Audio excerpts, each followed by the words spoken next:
우리 시장 지금이 대세 상승 초입이니까요. 매수해도 된다가 아니고 반드시 매수를 해야 된다. 외국인 입장에서도 이제는 달러 약세 기조로 가고 원화가 강세 기조로 간다. 그렇게 보고 들어오고 있는 걸로 보입니다. 모건 스탠리가 또 리포트로 우리 대선 끝나면 또 갈 수 있다. 리포트 나온 것도 있고요. 우리나라 PBR이 0.8배입니다. 그만큼 저평가가 됐다는 거고요.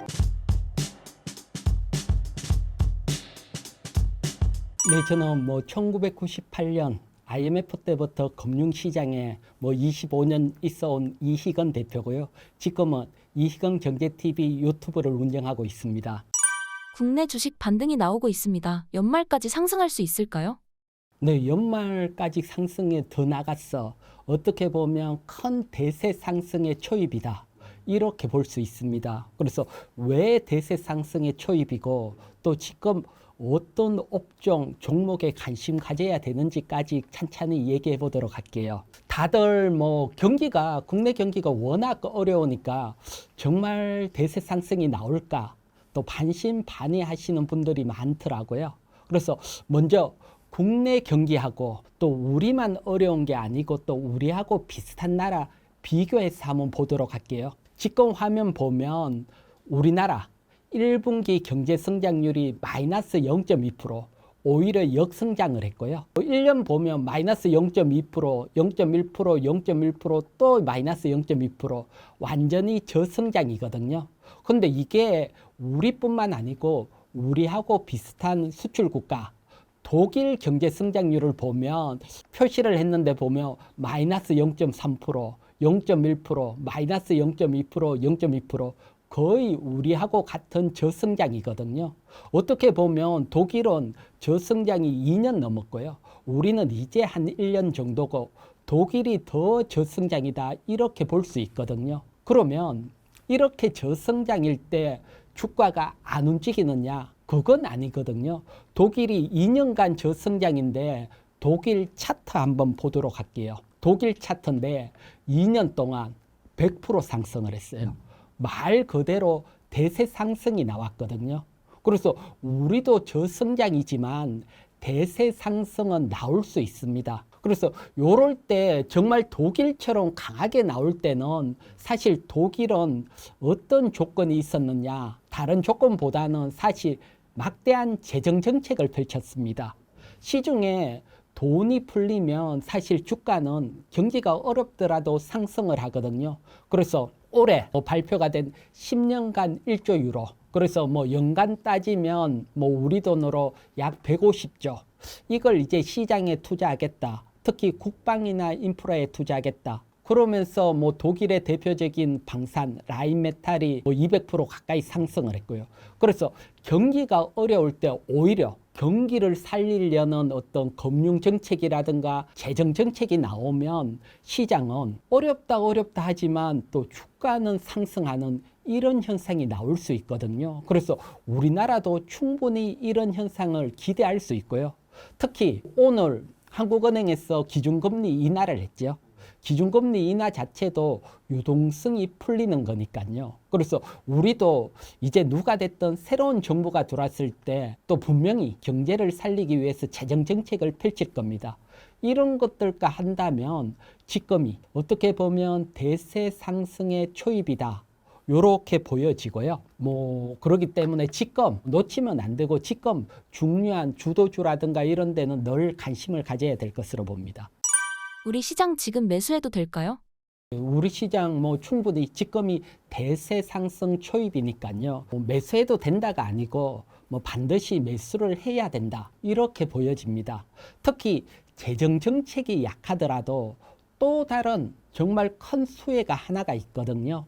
그 수혜는 다른 게 아니고 원화 강세입니다. 특히 원화 환율 차트를 한번 보도록 할게요. 지금 보게 되면 제가 위에는 원화 차트고 아래쪽에는 우리 코스피 월봉 차트입니다. 같이 이렇게 붙여놨거든요. 그래서 보면 과거 2003년도에서 2007년 제가 화살표로 쫙 꺼놨는데 원화가 계속해서 강세로 갔을 때 우리가 거의 3년 동안 대세 상승이 나왔거든요. 그래서 전통적으로 원화가 강세로 갈 때는 우리 시장이 상승을 하고요. 상승을 하는 배경은 다른 거 아닙니다. 외국인 입장에서 보면 원화가 강세로 가면 원화만 들고 있어도 환수익이 나니까요. 그래서 환수익이 나고, 그리고 외국 자본이 오면 주가도 상승을 해서 주식 수익. 그래서 쉽게 말해서 환수익과 자본 수익을 동시에 노릴 수 있는 환경입니다. 그런 측면에서 본다면 지금 우리 원화가 워낙 약세거든요. 뭐 어떻게 보면 역대 한 4번째로 달러당 1,400원대에서 지금 강세로 움직이고 있거든요. 그래서 이런 환율 움직임으로만 또 대세 상승을 기대할 수 있고요. 물론 2003년에서 2007년도 때는 중국이 부상하면서 중국 수혜로 올라갔지만 지금은 그때하고는 다르게 경제가 어렵잖아요. 대신 재정 정책이라든가 이런 측면에서 대세 상승이 나올 수 있거든요. 그래서 상황은 틀립니다.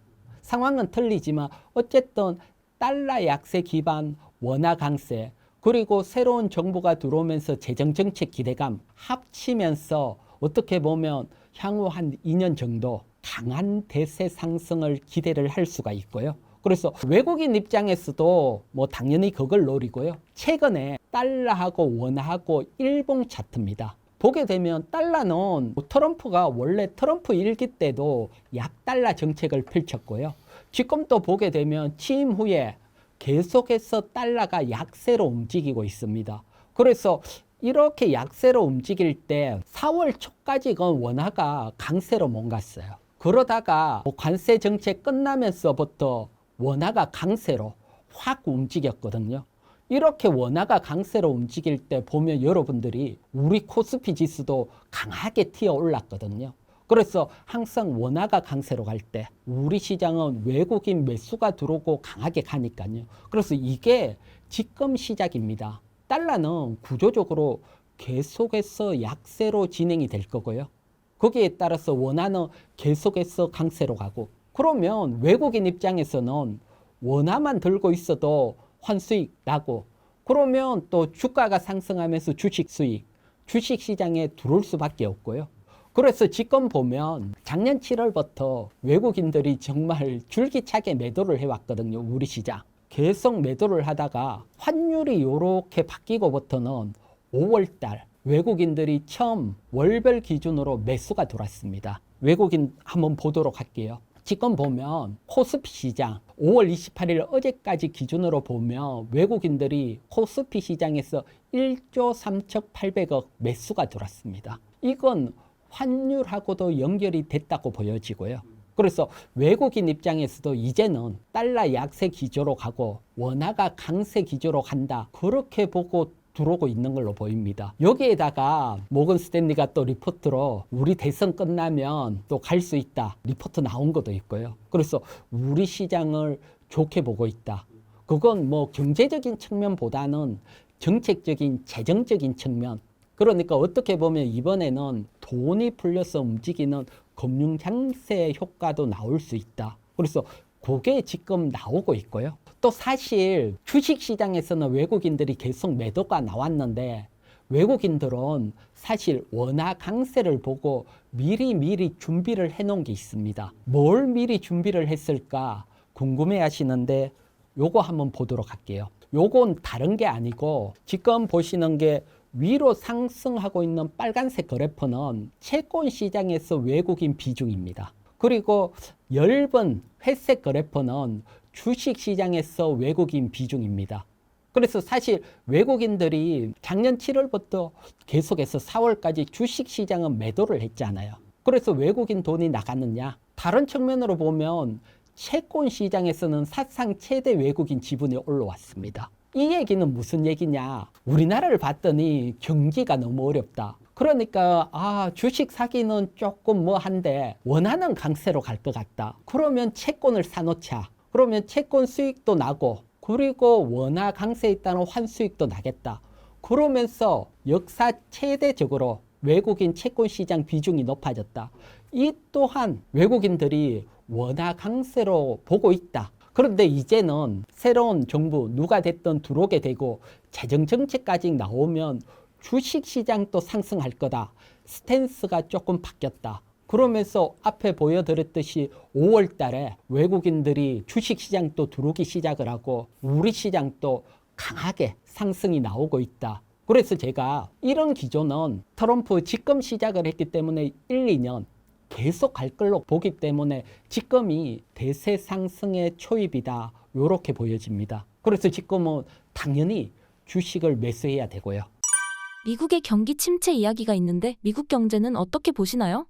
미국 경제에서 3분의 2가 소비거든요. 그래서 소비가 사실 살아있으면 미국 경제는 튼튼하다고 봐야 되는데 다양한 소비 지표들 뭐 많이 내는 것보다는 또 주식 관련이니까 제가 미국의 대표적인 주식 2개를 차트를 준비를 했거든요. 그래서 요거 차트를 보면 위에 있는 게 마스터카드고요. 아래에 있는 게 비자 카드입니다.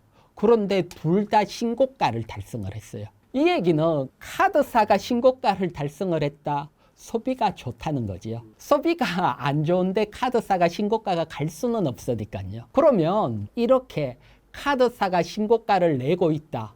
미국 시장의 3분의 2를 차지하는 소비가 좋을 걸로 미국 시장에서는 보고 있다. 이렇게 봐야 되죠. 그래서 요것만 보더라도 사실 미국은 뭐 경기 침체는 없다. 오히려 카드사가 상승하는 계기로 봤을 때는 미국 시장 나쁘지 않다. 요렇게 보여지고요. 여기에다가 다른 지표 또 하나 보도록 할게요. 지금 보시는 지표는 위에 짙은 색 파란색은 M2. M2는 광의 통화량입니다. 즉 M2가 증가한다는 것은 통화량이 증가한다는 것은 시중에 유동성이 공급이 된다는 겁니다.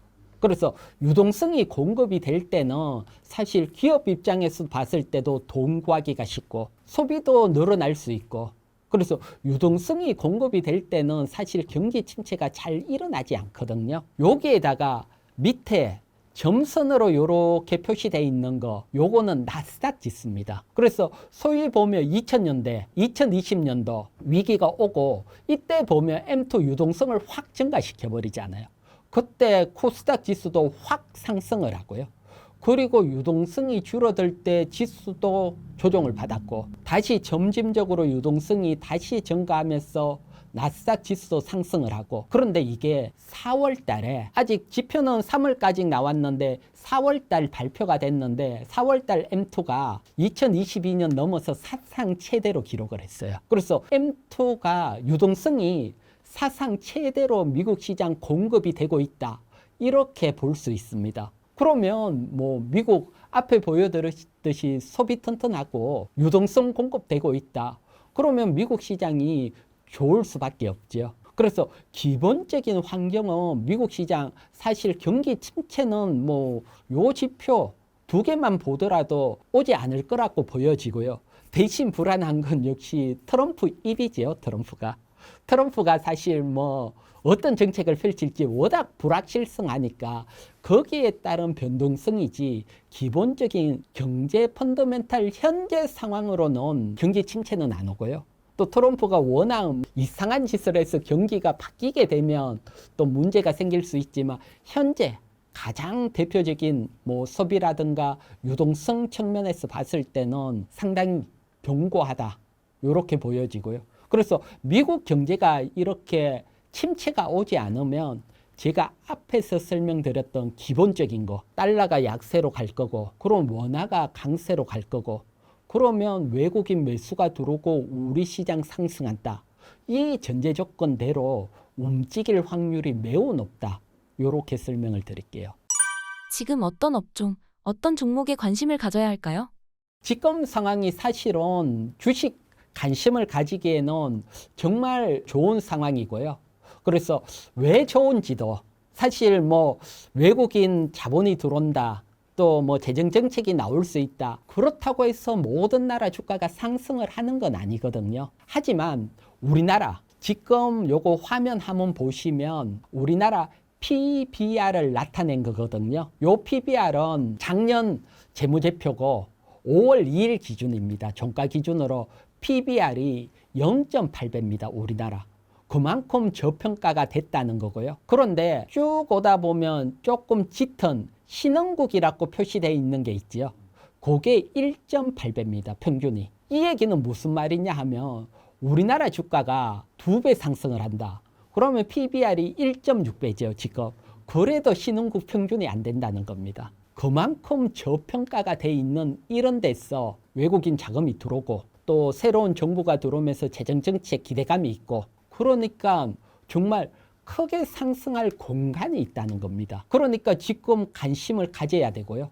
그러면 어떤 섹터에 관심을 가져야 되냐? 그래서 가장 기본적인 것들은 이렇게 한번 볼게요. 지금 보시는 게 코스피 일봉 차트고요. 그래서 2022년도 때는 시장이 확 상승을 할 때 2차 전지가 시장의 중심이 있었거든요. 이때 2차 전지가 계속 상승을 했고 결국 2차 전지가 꺾이면서 시장이 꺾였고요. 그 다음에 2024년도는 반도체가 상승을 했고 시장을 이끌었는데 7월 달부터 삼성전자부터 해서 반도체가 꺾이면서 시장이 꺾였고요. 이 얘기는 이번에 조선, 방산, 여기서는 빠졌지만 원전 이런 애들이 상승을 하면서 시장을 끄집고 가고 있거든요.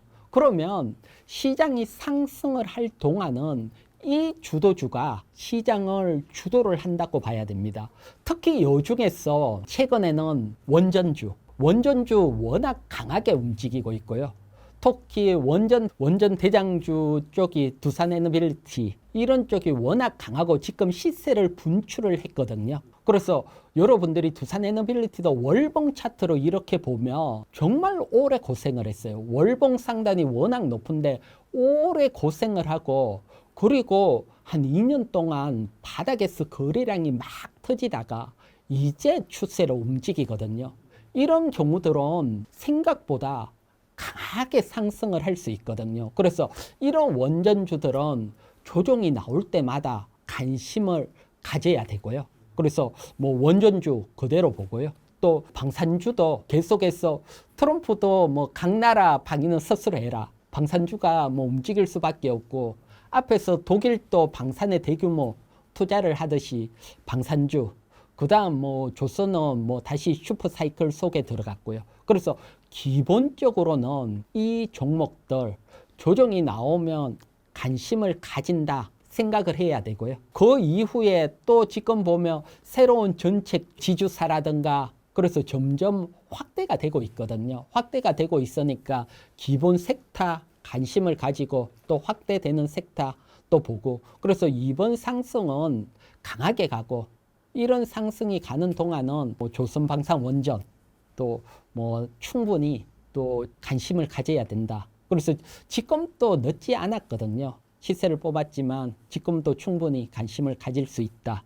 이렇게 설명드리고 그 다음 중소형주들도 한번 보도록 할게요. 그래서 중소형 섹터도 보게 되면 지금 해외 쪽 특히 해외 쪽 성장하는 기업들 그래서 화장품 지금 해외에서 잘 나가고 있고 K푸드 마찬가지고 미용 의료기기 마찬가지고 또 뭐 조금 더 보면 엔터주들까지 그래서 해외 쪽에서 성장할 수 있는 섹터 요런 섹터가 중소형 섹터 중에서는 또 크게 움직일 수 있고요.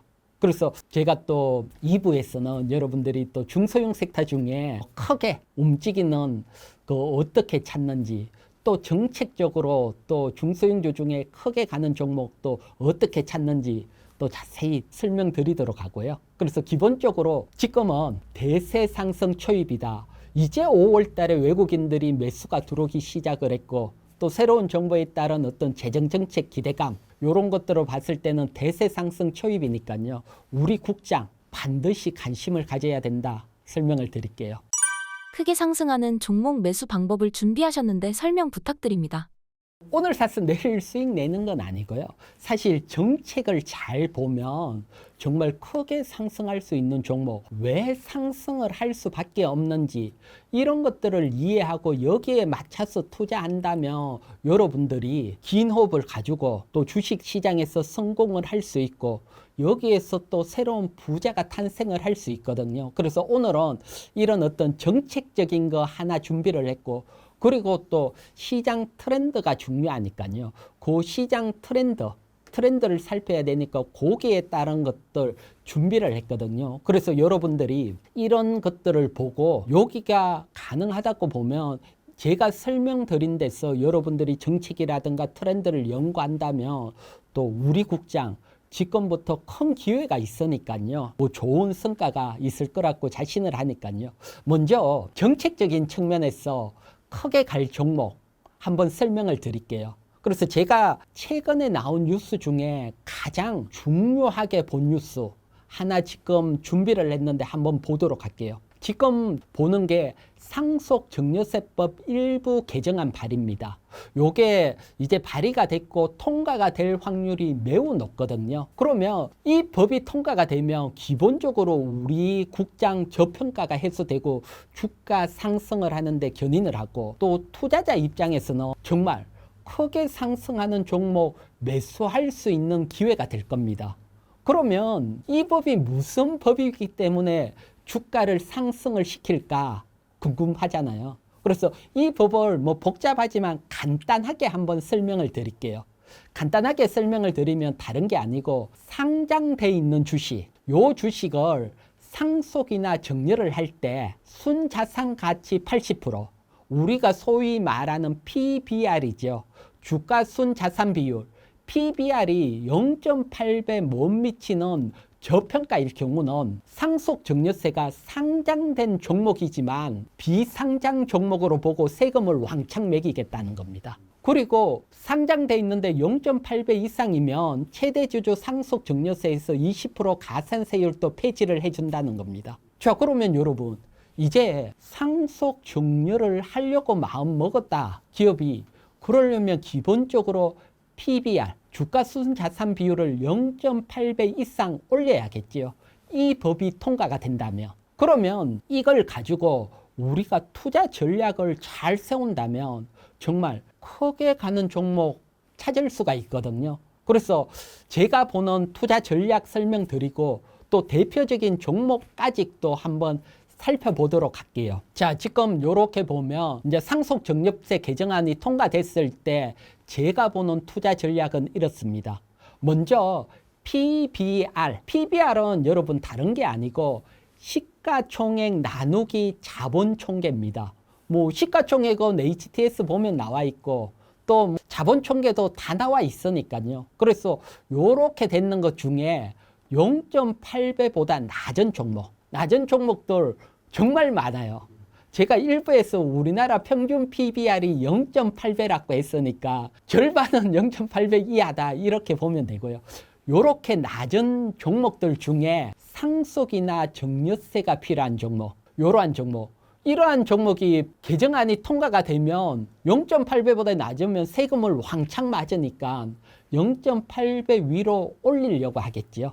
그러면 이러한 종목들 중에 정려가 필요한 종목이라는 것은 사실 다른 거 아닙니다. 지금 보면 최대 주주 지분들 다 전자공시 시스템 들어가면 다 공시가 돼 있잖아요. 그러면 최대 주주가 지분이 많고 아직 자녀에게 지분이 정리 안 되고 자녀가 지분이 적은 이런 종목. 그리고 여기에서 하나 더 나가면 최대 주주 연세가 좀 많으시다. 그러면 정려를 고민을 해야 되잖아요. 요런 종목. 이런 종목들 최대 주주 같은 경우는 대부분 임원이나 뭐 등기 임원이나 비등기 임원이나 이런 데 거의 대부분 등록이 돼 있거든요. 그러면 우리가 연세도 전자공시 시스템에서 다 알 수가 있어요. 이런 분들은 다 공개가 되니까. 그리고 또 자녀는 특수관계니까 자녀 지분들까지 알 수가 있으니까 자 0.8배보다 낮고 최대 주주 연세가 있고 자녀 지분이 적다. 이제 이런 종목들 보유하고 있으면 정려를 위해서 상승시킬 확률이 매우 높지요. 법안이 통과됐다고 가정을 하면. 여기에다가 이제 저 같은 경우는 추가로 하나 더 여러분들에게 설명을 드리는 것은 이 투자는 사실 정려라는 것은 언제 나올지 모르잖아요. 모르기 때문에 저 PBR 종목 또 정려가 필요한 종목들 중에 배당이 많은 종목들이 있어요. 대부분 지주사라든가 이런 것들은 배당이 많으니까 특히 배당 많은 거 그래서 배당 투자도 하고 여기에서 정리에 따른 주가 상승도 같이 볼 수가 있으니까요. 그래서 배당 많고 저PBR이고 또 정려가 필요한 기업, 이러한 기업들을 포트에 담아 놓으신다면 생각보다 좋은 성과가 나오지 않을까 이렇게 보여지고요. 그러면 대표적으로 이런 종목들이 많은데 이 종목을 제가 추천드리는 게 아니고 대표적으로 이런 종목들이 있다 설명을 드리니까요. 여러분들이 한번 정리를 하시면 뭐 아실 수가 있고요. 대표적으로 한번 보도록 할게요. 오리온 홀딩스입니다. 이게 5월 중순 기준으로 제가 통계를 냈는 건데 시가총액이 1조 1839억입니다. 시가총액은. 근데 자본총계는 무려 4조 9천억입니다. 그러니까 PBR이 0.24배입니다. 아주 저PBR이죠. 그러면 0.24배 PBR을 0.8배까지 상승시키려면 이제 자본총계는 뭐 그대로니까 시가총액을 키워야지 PBR이 증가를 할 수 있으니까요. 시가총액이 대충 3조 9천억 정도 늘려야 됩니다. 쉽게 말해서 주가로 따지면 330% 상승을 해야 된다는 겁니다. 소위 말해서 3배 이상 상승을 해야 PBR이 0.8배가 된다는 겁니다. 이처럼 저 PBR 종목이고 여기에다가 오리온 홀딩스 최대 주주가 사실 부모님입니다. 그래서 부모님 두 분, 한 분은 한 70세고 한 분은 71세고 70세도 사실은 뭐 한창 때죠. 뭐 지금은. 하지만 정리나 또는 뭐 상속에 대해서 고민을 할 나이잖아요. 나이가 많으니까요. 그래서 나이도 꽤 있으시고 그런데 두 분 부모님의 주식 비중이 61.36%입니다. 대부분을 가지고 있고요. 자녀 두 분 지분 합쳐봐야 2.44%입니다. 정려가 거의 안 됐다는 겁니다. 그러면 이런 종목, 정려세법이 통과가 된다면 투자를 했을 때 기회가 나올 수 있고요. 소위 말해서 오리온 홀딩스만 장악을 하면 그 밑에 오리온이라든가 리가캠바이오라든가 모든 종목을 장악을 하니까 사실 최대 주주 입장이면 이 종목을 주가를 낮춰서 적은 비중으로 정려를 해주면 유리하죠. 그래서 이런 걸 막으려고 이번에 개정안이 나온 겁니다. 따라서 이런 종목들 관심을 가질 수 있고 여기에다가 작년 배당이 5.3%입니다. 은행 이자보다도 많고요. 그래서 배당도 높고 이런 것들. 그래서 이런 것들도 어떻게 보면 정책적인 측면에서 여러분들에게 또 투자 기회가 나오는 거니까요. 그래서 이런 정책들 지금 많이 바뀌고 있고 이러니까 또 다른 정책이나 또 궁금하시면 또 저 이희경 경제TV 오시면 다양한 투자 기법 설명이 돼 있으니까 또 오셔서 한번 참고를 해보시고요. 그래서 이런 것들 상당히 좋은 투자 기법이 될 수 있으니까 천천히 또 배당 투자하시는 분들은 요거까지 또 감안을 하면 더 좋은 수익 낼 수 있을 것입니다. 어려운 내수 경기 속에서 내수주나 소비주로도 큰 수익 가능할까요? 충분히 가능하고요. 사실 우리나라 경제가 어려우면 내수가 점점 줄어듭니다. 그런데 이게 가능할까? 가능합니다. 한번 보도록 할게요. 지금 먼저 우리나라 내수가 얼마나 어려운지 그걸 먼저 보도록 할게요. 그래서 이렇게 보면 가장 중요한 게 저기 회색선으로 계속 상승을 하다가 회색선이 2022년부터 꺾였거든요. 그래서 요 회색선 그래프가 뭐냐? 소매 판매액 지수입니다.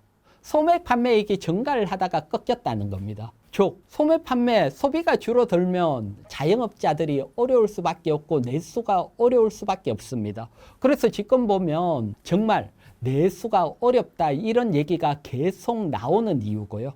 그래서 보면 이렇게 꺾였는데 꺾인 원인 중에 가장 큰 원인, 그건 뭐 다양한 원인이 있지만 지금 보시는 그래프는 인구 감소 그래프입니다.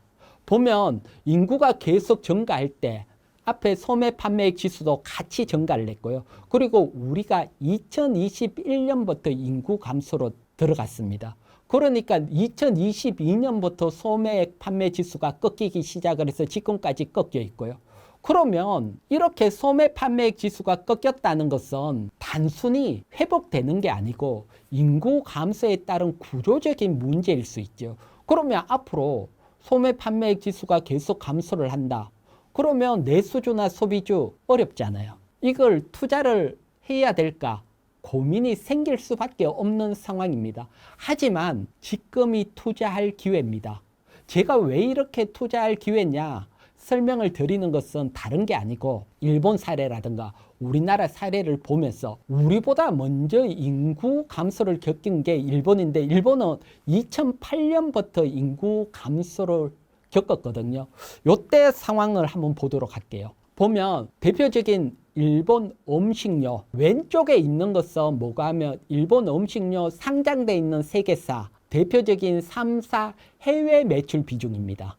보면 2008년부터 인구 감소가 시작되면서 해외 매출이 거의 비슷하게 가다가 2012년부터 해외 매출이 확 성장하기 시작을 하죠. 해외로 눈을 돌릴 수밖에 없다는 거죠. 그러면 그 옆에 대표적으로 음식료 기업 키코망 주가를 한번 보도록 할게요. 보면 물론 뭐 아베노믹스 영향도 있지만 2012년부터 주가가 10배 상승을 합니다. 10배 가까이. 확 상승을 할 때 중요한 게 매출액 구조입니다. 매출액 구조를 보면 밑에 짙은 회색, 짙은 회색은 일본 자체 매출입니다.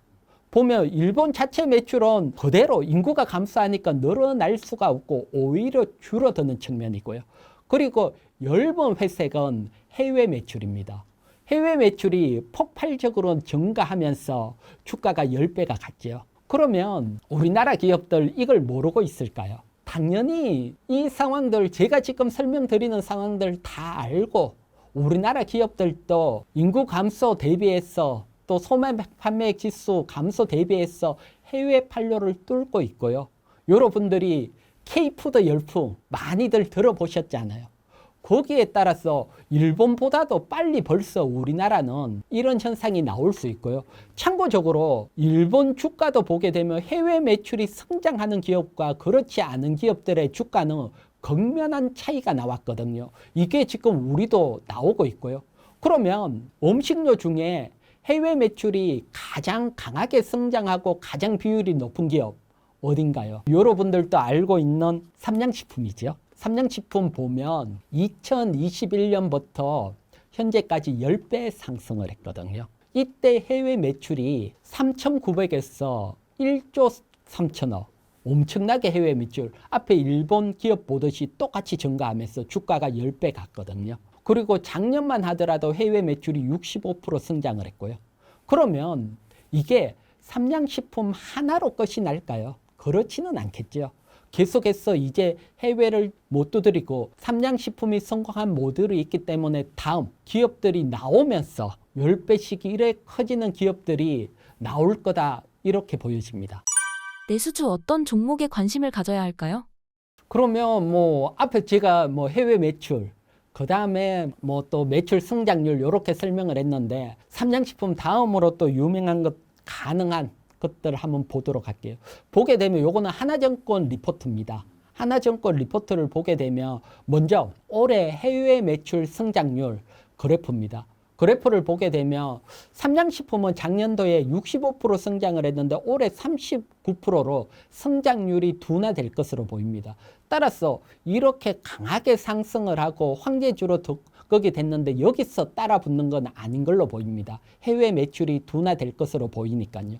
그 다음에 풀무원이나 빙그레도 해외 매출 둔화로 뭐 예상이 되니까 요거보다는 우리가 관심을 가지는 것은 역시 해외 매출이 강하게 성장하는 거. 그래서 작년도에 비해서 올해 비율적으로 가장 강하게 성장할 것으로 리포트에서는 농심입니다. 농심. 워낙 농심은 사실 어떻게 보면 국내 시장을 장악을 하고 있었거든요. 또 삼양식품은 국내 시장에서 밀렸고요.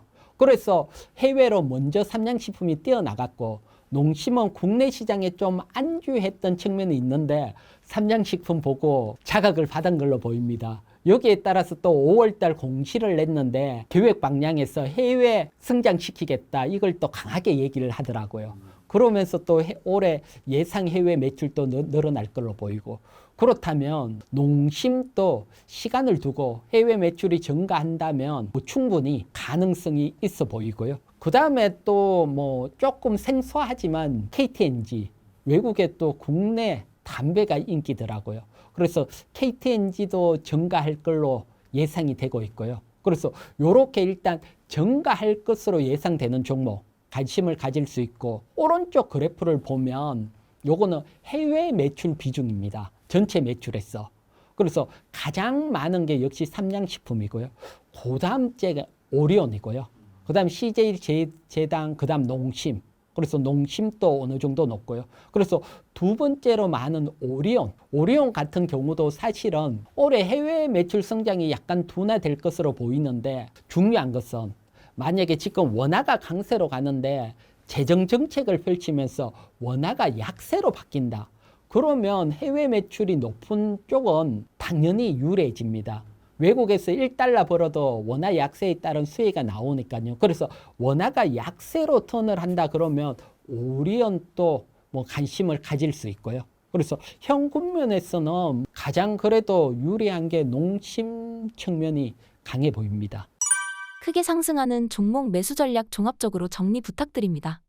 일단 해외 매출 성장, 요것도 제가 설명을 드렸는데 여기에서 끝나는 게 아니고 사실 하나 더 보면 매수해야 될 부분을 확 줄일 수가 있거든요. 리포트 하나 더 보도록 할게요. 요건 유안타 증권에서 나온 리포트입니다. 유안타 증권이 1분기 화장품주 실적을 분석했는 리포트인데, 리포트를 보면 일단 대형 브랜드나 대형 ODM, 시가총액이 큰 기업들은 글로벌 수혜, 그러니까 글로벌이 회복되는 수혜를 자체 경쟁력이 있기 때문에 이걸 바탕으로 실적이 좋았다. 이렇게 나와 있고, 반면에 시가총액 5천억 미만 중소형 기업들은 전반적으로 실적이 부진을 했고, 또 시가총액 하위 그룹들은 컨센서스 영업이익이 하락을 했다. 요 분석 결과 리포트거든요. 그래서 제가 요 리포트를 저는 어떻게 이해를 했느냐. 결국 내수주나 소비주들은 시가총액이 한 5천억 이상 경쟁력이 있는 기업에 관심을 가져야 되고, 그래야지 해외 판로를 결치고 해외 시장에 성장을 하려면 기본적으로 기업 경쟁력이 있어야 된다. 그러려면 규모가 어느 정도 있어야 되는 기업에 우선적으로 관심을 가져야 된다. 요렇게 판단이 될 수 있거든요. 그래서 요런 것까지 감안을 한다고 보면, 여러분, 자, 이제 보게 되면 일단 내수주, 소비주, 화장품, 음식료, 미용, 의료기계, 뭐 제약 등등. 그래서 요런 기업들은 기본적으로 해외 매출 성장이 되는지 안 되는지 요거 꼭 체크를 해야 됩니다. 이거 여러분 전자공시 시스템 보면 다 나와 있습니다. 해외 매출이 얼마나 되는지 여러분들이 살피려고만 마음 먹으면 다 살필 수가 있거든요. 그래도 어디서 찾는지 궁금하신 분들은 또 뭐 저 이건 경제 TV에 들어오시면 어디서 보고 이런 것들 자세한 뭐 기법들 다 나와 있고요. 그다음 중요한 게, 일단 내수는 가만히 있고 해외로 나가지 못하면 앞에 제가 설명을 드렸잖아요. 인구 감소에 따라 소매 판매액이 감소하고 기업은 줄어들 수밖에 없죠, 매출이. 그러니까 해외로 나갈 수 있는 어느 정도 기업, 그래서 시가총액 한 5천억 이상, 요런 또 중견기업, 요런 기업들 속에서 관심을 가진다, 또 마음을 먹으시면 여기에서 내수주 중에 일단 매출 증가를 해야 되고, 매출 증가하려면 해외로 나가야 되고요. 현재 우리나라 상황에서는. 그리고 어느 정도 중견기업, 여기에 관심을 가지시라 설명을 드리고, 그 다음 뭐 또 종합적으로 제가 앞에 설명을 드렸던 것들 크게 가는 종목 찾으려면 상속 종료 중에 일부 개정안이 통과가 되면 저 PBR 종목, 요런 종목, 특히 이번에 보면 뭐 배당소득세라든가 요런 것들이 또 수정되면서 지금 보면 지주사들이 상승을 하거든요. 그런 거하고도 연결이 돼 있다고 봅니다. 지주사들이 대부분 저 PBR 또 홀딩스로 상속 증여가 필요한 기업들이니까요. 그래서 이런 것까지 또 감안한다면 중소형주 볼 때 조금 더 넓은 시각으로 여러분들이 또 살필 수 있으실 겁니다.